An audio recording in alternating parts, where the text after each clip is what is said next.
ओडिशा प्रसिद्ध जटणी गणेश महोत्सवर ओडिशारे स्वतंत्र परिचय रही। जटणी 200 रु ऊर्ध्व मंडपरे विघ्नराज गणेश पूजा पाई। 12 दिन व्यापी गणेश महोत्सव पालन करा जायଥାଏ।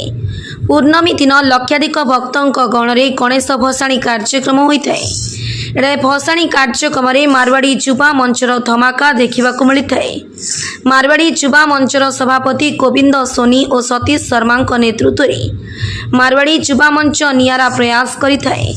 मारवाड़ी युवा मंच तरफ समस्त गणेश मेढ़ को पुष्पमाल्य अर्पण करा जायता है। यह सहित मारवाड़ी युवा मंच तरफ हजार हजार भक्त मानू मागणारे प्रसाद बंटन करा जायता है। चलित वर्ष मारवाड़ी युवा मंचर यह कार्यक्रम बीजेपी नेता विश्वरंजन बड़जेना, सूरज पाइकराय, कांग्रेस नेता विश्वरंजन महांती, वरिष्ठ आईनजीवी वीरेंद्र कुमार पट्टनायक इत्यादि बहुमान्य गण्य अतिथि जोग देथिले। तेबे आसंतु देखिबा ए बाबद आम जटणी प्रतिनिधि प्रदीप्त कुमार मार्थांक स्वतंत्र उपस्थापना। सतीश शर्मा मारवाड़ी युवा मंचर जन सदस्य आज मारवाड़ी जटणी सिटी द्वारा ए भसाणी प्रोग्राम रे आज आम गणेश पूजा प्रत्येक मेढ़ को सम्मानित करूँ एवं ता सहित आम प्रसाद भी रखीचु उपमा घुगुनी कम से कम 10,000 लोकों आयोजन होती जटणी विशिष्ट लोक हो कि वरिष्ठ लोक समस्त निमंत्रण दिखाई मीडिया बंधु मानक निमंत्रण दिखाई राजनेता मानक निमंत्रण दिखाई आम गणेश पूजाटा किपरि भाव गजानन प्रभु किपरि भाव विदा ने आम समस्त आशीर्वाद कामना करूँ ए वर्ष अपेक्षा आर वर्ष को आम आहरी धूमधाम भली करूँ। आज आम खुशी दिन आम आज गोटे शोक सेवा आयोजित कर जो मारवाड़ी सोसाइटी हो कि जटणी प्रतिष्ठित व्यक्ति श्रीजुक्त लेट विश्वनाथ जोशी जी आज अंतिम दिन थिला। आम समस्त दुखी मार्गदर्शन मारवाड़ी जटणी सिटी चलता आम समस्ते ये श्रद्धांजलि दौचु वरिष्ठ लोक मैंने आसिक श्रद्धांजलि दौचु आशीर्वाद क्रमे आम आगू किभली भाव मारवाड़ी जटणी सिटी को आगेबू एवं देशर कोण कोण जो मारवाड़ी जटणी सिटी अच्छी सॉरी मारवाड़ी युवा मंच अच्छी से जटणी नाटा आगू करूँ यहाँ प्रभु जगन्नाथ एवं प्रभु गजानन आशीर्वाद ग्रहण करूँ आम आशा कर। गोविंद सोनी मारवाड़ी युवा मंचर प्रेसिडेंट जी गणेश पूजा विसर्जन उत्सव मारवाड़ी युवा मंच बहुत बड़ आकार रे पालन करुच्ची प्रति वर्ष भली आमे 8 वर्ष होगला यही उत्सवटा पालन करुचु। आउ सतीश शर्मा मार्गदर्शक रे आ मो प्रेसिडेंटशिप रे आमे समस्त टीम पूरा आज लगी पड़ीचु यही कार्यक्रम को सफल करने पाई। आउ पाखापाखी गत वर्ष 10,000 लोक को आमे देइथिलु खाइबा पीवा आउ ए वर्ष आशा अछि जे आउ टिके 12,000 पाखापाखी लोक खाइबे। आउ बहुत भलो परिवेश अछि। आउ समस्ते आमर मारवाड़ी महिला समिति भी अछंती आउ मारवाड़ी युवा मोर्चा आमर all India team Odisha president सबु आम पाखरे गहन अछंती।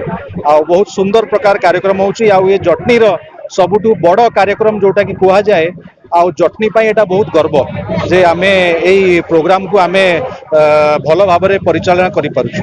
मो वीरेंद्र पट्टनायक रवि पट्टनायक नाम रे मो जाना जाए जटनी रे ए मारवाड़ी युवा मंच प्रति वर्ष पर ए वर्ष मध्य तांकर ए जो जनसेवा निश्चित भाव में जटणीवासी एक उदाहरण सृष्टि करछि।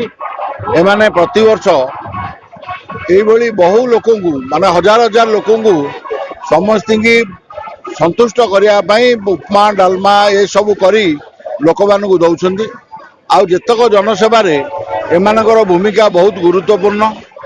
एमाने सबु बेले माने आज अगस्ट 15 हो बा रथ यात्रा हो जे कौन पर्वपर्वाणी रे मध्य एमाने बहु प्रकार साहाय्य सहयोग करछंती। आउ एमानकर उत्तरोत्तर उन्नति कामना करछि। मु एमानक सहित यांक संघ आरंभ होगा बेलू मुझे सांगे अच्छी आ जेते प्रकार साहाय्य सहयोग मुला पर्यंत निश्चित भाव देवी। मु डॉक्टर विश्वरंजन महांती ओडिशा प्रदेश कांग्रेस कमिटी स्टीयरिंग कमिटी सदस्य अच्छी। मारवाड़ी युवा मंच रे कार्यक्रम दीर्घ 8 वर्ष है आगुरी थिला किंतु मझे बंद हो जाता कि युवक माने बाहरी जो मारवाड़ी कम्युनिटी लोक मैंने आम जटणी सहर व्यावसायिक पेंठस्थली बनई आमर ओडिया एटी स्थानीय व्यवसायी सहित मारवाड़ी मानकर गोटे दबदबा रही सब बेले आम व्यवसायी बंधु मानकर। तो जटणी सहर जो भाईचारार सहर जटणी है सब कहे भारत वर्षर गोटे क्षुद्र रूप ये नव भारतर ସବୁବେଳେ ତୀର୍ଥ ଭୂମି ଇଏ ଜଟଣୀ ସହର, କାରଣ ଏଠି ସବୁ ଧର୍ମ, ସବୁ ବର୍ଣ୍ଣ, ସବୁ ଜାତି, ସବୁ ବର୍ଗ, ସବୁ ଇଷ୍ଟ ୱେଷ୍ଟ ସାଉଥ ନର୍ଥ ସବୁ ପ୍ରାନ୍ତର ଲୋକ ମଧ୍ୟ ଆମ ଅଞ୍ଚଳରେ ରହନ୍ତି। ଭାଇଚାରାର ସହର। ମାରୱାଡ଼ି ଯୁବ ମଞ୍ଚର ବନ୍ଧୁମାନେ ଏ ଗଣେଶ ପୂଜାକୁ ବହୁତ ଜାକଜମକରେ ପାଳନ୍ତି ଏବଂ ଏମାନଙ୍କର ସାମାଜିକ କାର୍ଯ୍ୟ ମଧ୍ୟ ଜଟଣୀରେ ବହୁତ ରହିଛି। ଆଜି ମଧ୍ୟ ସେମାନେ ଭସାଣୀ ଉତ୍ସବରେ ସାମାଜିକ କାର୍ଯ୍ୟ କରୁଛନ୍ତି, ଏଠି ଦେଖୁଛନ୍ତି ଆପଣମାନେ।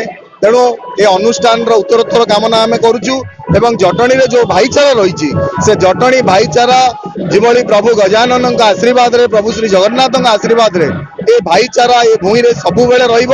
ଆମେ ସମସ୍ତେ ଏକାଠି ଅଛୁ, ଏ ଭାଇଚାରାର ଭାବନାକୁ ସମସ୍ତେ ନେଇ ଗଣେଶ ମହୋତ୍ସବକୁ ସମସ୍ତେ ଏନ୍ଜୟ କରୁଛୁ।